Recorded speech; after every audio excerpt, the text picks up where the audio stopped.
Nakipaghabulan sa mga otoridad ang isang van sa Santa Maria, Bulacan.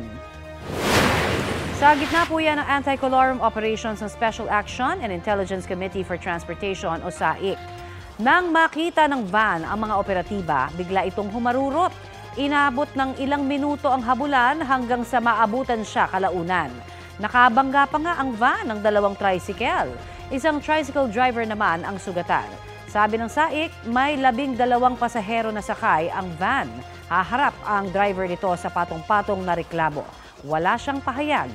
Nagsagawa ng anti-colorum operations doon ang SAIC matapos malamang may mga nagsasakay ng pasahero patungong Quezon City sa halagang 100 pesos.